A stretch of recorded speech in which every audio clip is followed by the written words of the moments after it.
So Kenny walked up and down here, came down from Scotland for us a couple of years ago and enthralled us for about 2 hours. It was a marathon thing. We couldn't bring ourselves to tear us away, and he carried on in the pub later on.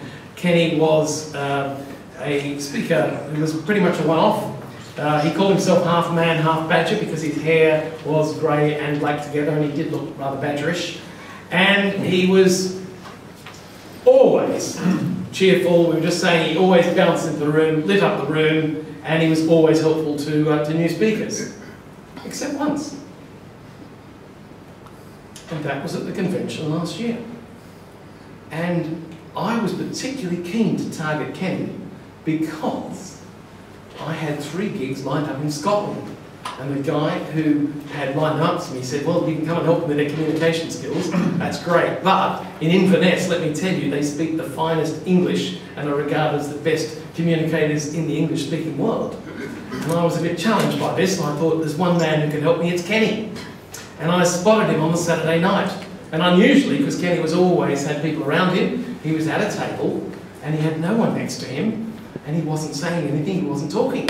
So I zoomed in like a heat-seeking missile, and I said, Kenny, Scottish thing coming up, can you help, whatever?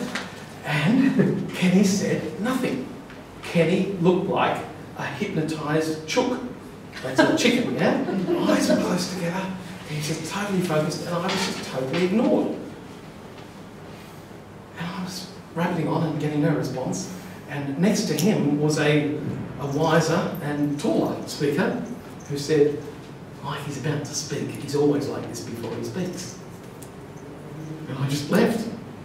And Kenny got up to speak. And it was brilliant. It did make us laugh and made us cry. He told us about his health problems in extremely graphic terms. So it was a serious message, but it was also very funny. And his friend and rival, a fellow after-dinner speaker, Jeremy, really built up the atmosphere by tweeting in advance, please everyone walk out of the room when Kenny gets on stage. And I think he helped along by saying something about it'll be at least half an hour before Kenny gets a laugh. And of course, Kenny got a laugh in the first 30 seconds. No one walked out, including Jeremy, and added to the occasion, and it was a cracker of a speech, which those of us who were there still remember. And later on, I spoke to Kenny. He was very helpful about the Scotland gig, as he always and helpful about lots of other things. In fact, when I went up to Scotland, he even turned up. I had a speech in Cumbernauld outside Glasgow, and he was there at lunch and stayed to hear it, and actually chipped in and made some really helpful comments at the panel session. So he was a real friend of all speakers. And we've already had some advice from Derek Arden today, about the get onto the plane with you magazine. Kenny was really clued up on marketing, and there's a lot we can still learn from him. So the wise, taller speaker who told me that Kenny was always like that before a speech was Alan Stevens, and Alan's been up at Kenny's funeral, so it's a bit of a difficult ask actually to get Alan to do this today, but he has volunteered to do it, and we hope to have a memorable session for you. So thank you ever so much for doing something which is more challenging than a typical speaker gig, Alan. Thank you very much. Thank you.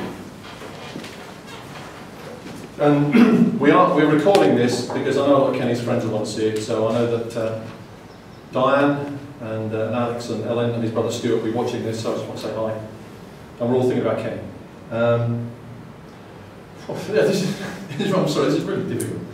But I did this at Kenny's funeral last year. I was honoured to be asked as his kind of best pal in the speaking world to represent all of you, the speaking professional, all of his chums, at his funeral last week in Edinburgh, which I did. So I'm just going to just say some stuff about Kenny, the Kenny that I knew. He was an absolute gem. He was a wonderful man. And we first met through the PSA.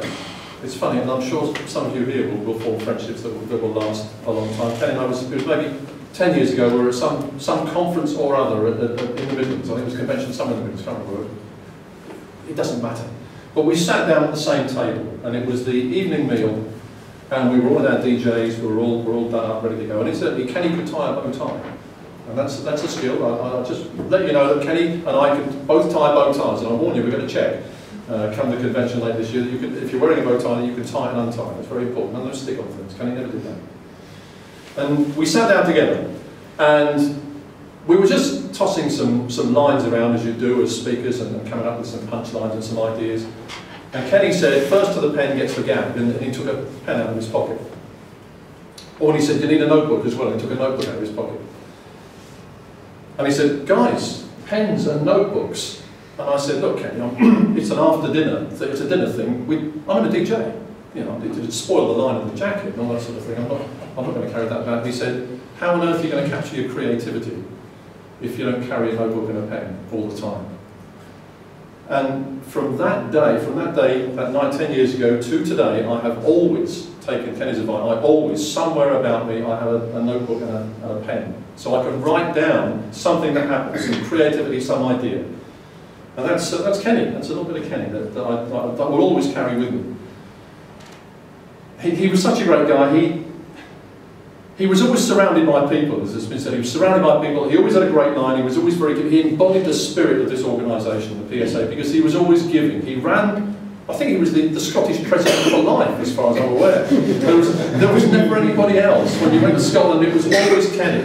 Kenny was the guy. Kenny would call it. He used to put his hand in his own pocket to subsidise the PSA in Scotland. If there weren't enough people there, he would pay the difference for the venue. He would pay for people, he'd buy people a drink afterwards. He'd make sure people were looked after.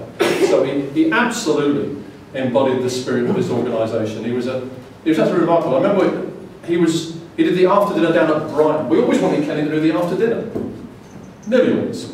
Oh, yeah, Gemma occasionally met other people, but quite often we would ask Kenny to do it because he was just so good. And I was emceeing that event in Brighton a few years ago. There were things that were wrong with that. Well, you remember that it wasn't the greatest conference in many ways.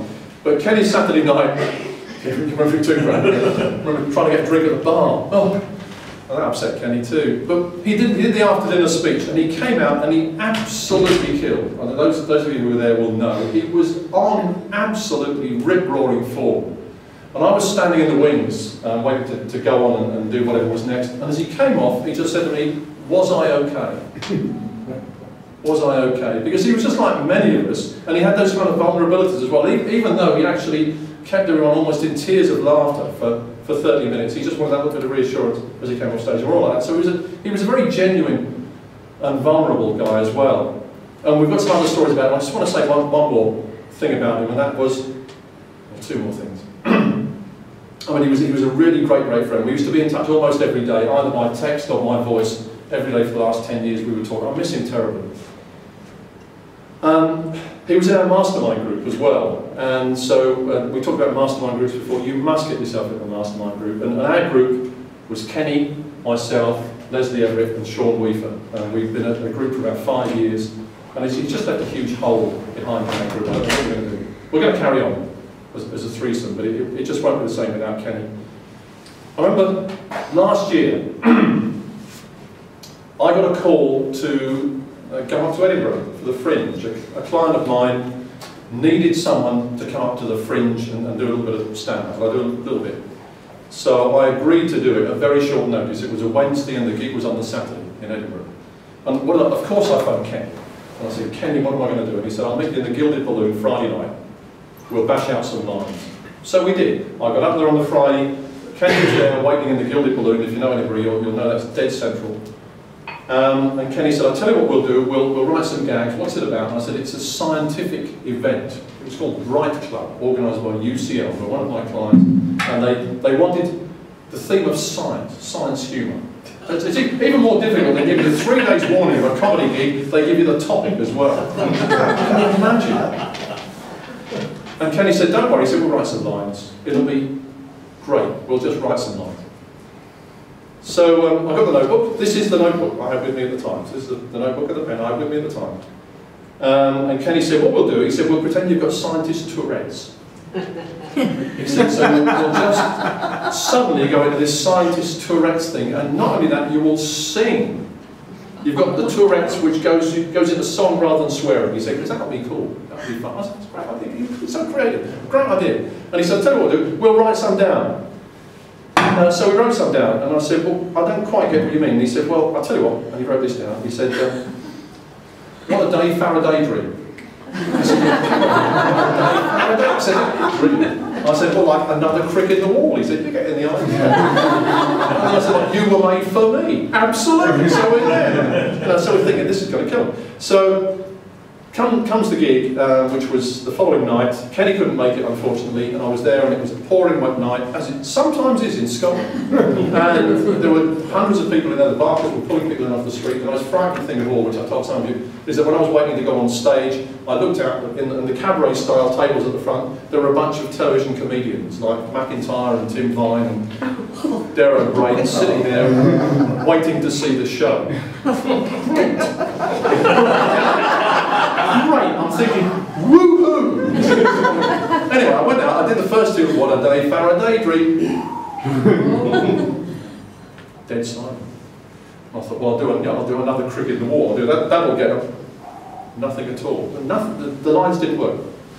So luckily, because we all had this, I went back to some old material and did that, and it worked. Started getting some laughs, we got the roll, and it all works fine, and got away with it.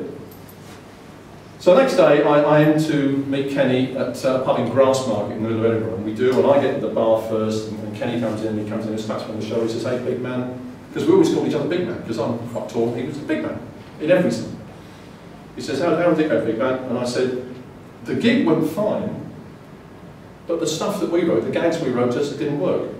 And he just said 4 words. Poor delivery, my round. He just bounced off to the bar. He used to bounce in and out of rooms, Kenny, so he was fantastic. He was a great mate and a great friend. So what I'd like to do is just ask a few other people to share some stories about Kenny, if they would, before we come up with a little musical interlude. So, John, share a story about Kenny. I dearly love Kenny, and he's left a hole in the organisation, whether you knew him or not. And I've got so many things that stand out, but there's one story that he told me that I just loved, and he was brought in to speak to a company, and it was, get in there, be positive, motivate people to think creatively, etc., etc. He showed up, and 10 minutes before he went on, they took him aside and said, you can't mention this, but the company's just been bought by a Spanish company, and no one knows if they're going to have a job next week, but get out there and motivate them. So he went out there, and I cannot tell this anywhere near as well as Kenny did. No one ever will be able to. He went out there and he did his thing, and because he's Kenny, he just couldn't resist it. About 2/3 of the way through the presentation, he said, we must be ready to deal with the unexpected. I mean, no one expects the Spanish acquisition. And to me, that's Kenny, to take something so edgy, so in the moment, to be forbidden to mention something and to just go straight there and do it in a way that's comic genius. Absolute comic genius. I'll leave it there. Yeah, so in your first week at university, you meet someone and you spend the rest of the time trying to shake them off. I met Kenny in 2007 at the PSA convention, and I was the after-dinner speaker on a Saturday night, and I was a bit nervous because all the audience were professional speakers association people, and I wasn't. And I came off stage, and Alan whisked me and Kenny away to a little room and said, I want you two to be our compares next year. So I sat and just got drunk with Kenny. And I realised that he knew my act better than I did. And he was saying, I like this bit, and what you could do here to make that bit better is this. I thought, you must have written all this down. And now you said about the notebook, he probably did. He's probably been using it for the last 5 years. But he really dissected it, and really, he was such a giving man that he really helped me with what bits I was doing wrong and what bits I should do differently. And the next year, I compared on the Friday, and on the Saturday he showed me how I should really have done it. Because he was absolutely brilliant when he compared on the Saturday. And he kept saying to me, would I go up to Edinburgh and do the PSA in Scotland? And I kept saying, it's a long way to go for no money, Kenny. So one year, 2010, I was going to the Edinburgh Festival, so I rang up and said, I'm coming up, is there an event? And he said, there isn't, but we'll put one on. So he arranged a PSA Scotland around my trip, and he said, I've got a little bit of a surprise for you. And I said, what's that? He says, well, it won't be a surprise if I tell you, but you'll like it. So I gave my talk to PSA Scotland, which was how to use humour in presentations. And then at the end of it, Kenny came and said, I've got a bit of a surprise for Jeremy. I've arranged for him to be on stage at the festival tonight with the Maydays, which is John Cremer's improv group. I don't think you were actually there, were you? But I was going to be a special guest with the Maydays improv group. I don't do improv. And I said, what's involved? I had to sit on a chair at the front. People in the audience would shout out a word, and I had to think of a true story from my life about that word, and then the Maydays would do improv behind funny little sketches. It's the scariest thing I've ever done, especially as I noticed, because you've got the light shining in your eyes, and halfway through I noticed that Kenny had brought all of the PSA Scotland chaps along. They all sat there watching me, and I'd just given a talk on how to be funny, and no one was watching. I don't think I was being especially funny, but apparently it all worked out all right. We always used to talk about football. He loved Celtic, I loved West Ham, so we mainly talked about Frank McAvenny, who's about the only player that played for both. We both discovered a love of Bob Monkhouse. People think of Bob Monkhouse as a game show host, but he was a really brilliant comedian. And Kenny and I, when we both found that we had lots of Bob Monkhouse videos and books, used to talk for ages about Bob Monkhouse. Why you might be interested to know that. And when, but Diane will appreciate that. He loved Bob Monkhouse, and so do I. And lastly, when I got the text to say that he died, I was in a meeting at the BBC. It was the morning planning meeting, and I was going to have to spend the afternoon on the telly talking about the torch relay live on the cameras. And I really didn't want to do it because my mate had just died.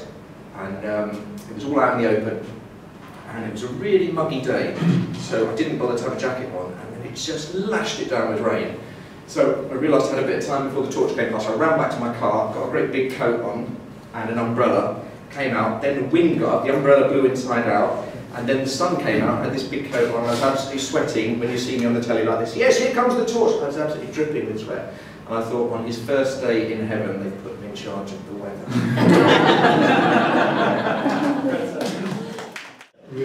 Kenny was very clever, as well as very funny. He qualified as a lawyer, which a lot of people might not have known. And I remember several things about his cleverness and about his fun. I remember him doing a workshop once where the workshop was supposed to be how we could learn to be funny and how we could write funny lines. That lasted for about 30 seconds because it turned into an improv session of him being incredibly funny.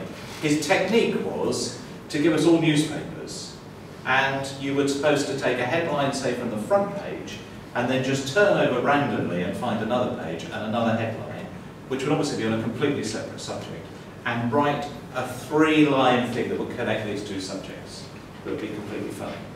And it turned into everybody around the room going to him, you know, somebody from this side of the room would read a headline, and somebody from that side of the room would read a headline, and he would instantly make a joke out of it. He was that clever at being able to take things and make humour out of them. But the one thing I really remember was that night about the notebook, because Alan and I were on that same table. And it was the only time the PSA has ever done this at a convention, but it was a safari dinner. So you were supposed to be at one table, you've all got little codes. You're supposed to be at one table for your first course, another table for your main course, another table for your dessert, so that ostensibly you were going to meet different people and you were going to circulate through the evening. But all the menu said was, you know, change tables. And Kenny was talking about his notebook, and then it came to the next course and we were due to change tables. So we all get up to change tables, and Kenny said, well, where are you all going? And he said, it doesn't say you've got to change groups, it just says you've got to change tables. So all of us, all 8 of us, just moved to a different table. We just all moved. Yeah? Because he said, and somebody said, that's brilliant, you know, write it in your notebook. So of course, you know, that's a brilliant idea, write it down. And so Kenny was able to write it down, the rest of us, of course, sheepishly going. And then somebody said, but Kenny, there are times in your life when you can't possibly have your notebook with you. And he said, like when? And they said, when you're in the shower. And the thing is, Kenny was able to write in the shower because he told us his secret. That when an idea struck him, when some creative thought came to him in his shower, he had flip chart pens in his shower cubicle and he would write it on the tiles. So I think if there's one thing that his family miss, it's cleaning the shower. We've all heard about the different aspects of Kenny, his humour, his creativity, and I want to share with you something a tiny bit more serious. In the good old days when there was lots of money about, I used to do public courses even up in Scotland, where they gave me some money. And one day, not a lot, not a lot. That's what they gave me in London, Manchester, Scotland. And for those of you who know me, I'm very proud of the Kintish brand, and I'm very careful who I will share the stage with. Alan's one of them, Derek Arden's another, one or two of you. And one year, we were doing a public course, one day in Glasgow, one day in Edinburgh, one day in Aberdeen. And I said to Kenny, would you like to do a joint gig with me? It was a public course, and he said, oh, I'd love to do it. I said, okay. I said, I'll do the morning on networking, you can do the afternoon on creativity. Great, he said. And I also had the opportunity of staying overnight with him when we stayed in Glasgow or Aberdeen, and as ever, it was a party and we were fun, etc., etc. On his first event, I think it was in Aberdeen, in the afternoon, I heard him talk, and I thought, Kenny, the stuff you did was great, but it was all over the place. There was no guide, there was no track, it was disjointed. Now, what would you do? Fellow professional speaker, should I tell him? We were then off travelling down to Glasgow and then the next day to Edinburgh. And I thought, go on, Will, I'm going to tell him. And like he said to you, how was I? He said the same to me, how was I? And at that moment, you have to make a decision. I said, Kenny, do you really want me to tell you? He said, please tell me. I told him. I said, Kenny, your words were fantastic. It's a bit like the Morecambe and Wise joke, but they weren't in the right order. And do you know what? I think he was up half the night, and he rewrote it. And the next day, we did Edinburgh in the morning and Glasgow in the afternoon, and it was absolutely fantastic. So all I want to share with you is, apart from everything else we've said about Kenny, there was a man who took, and I hate the word, took criticism and he changed it, and he was absolutely fantastic. So that's my key memory of Kenny. Well, thank you. Kenny was very, very generous. Always very generous, wasn't he, with his time and effort.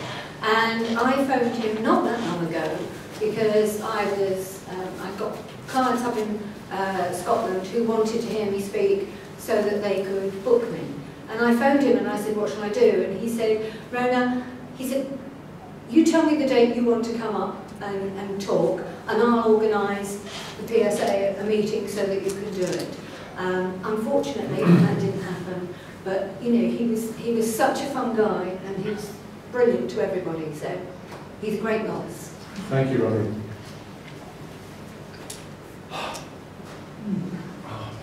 I cannot tell how much I miss the guy, I can't.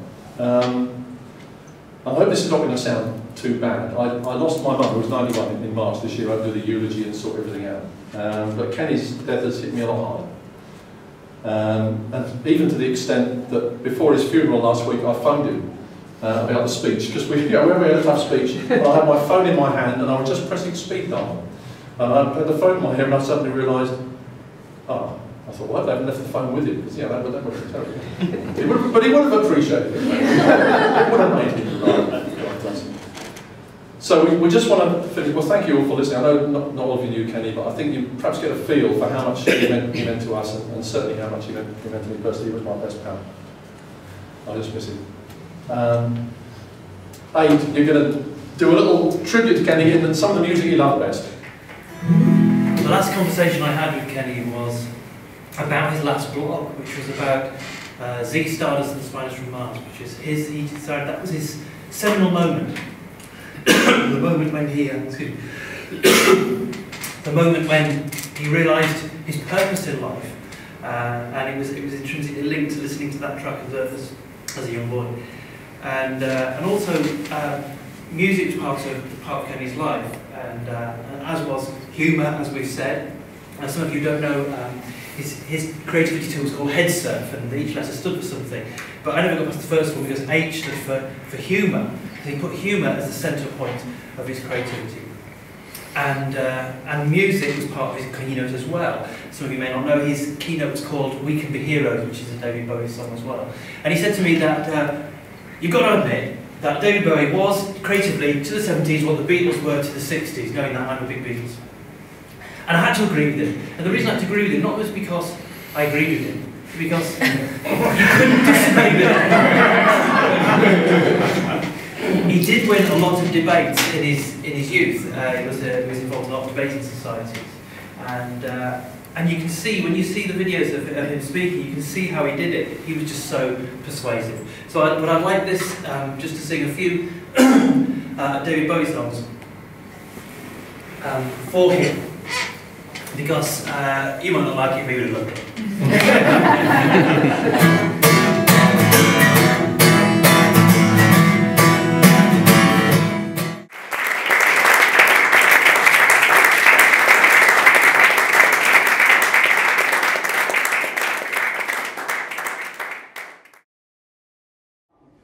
And he went Funicula. 3,500 Scots got to the feet and went, we're the famous Tartan Army and we're going to win.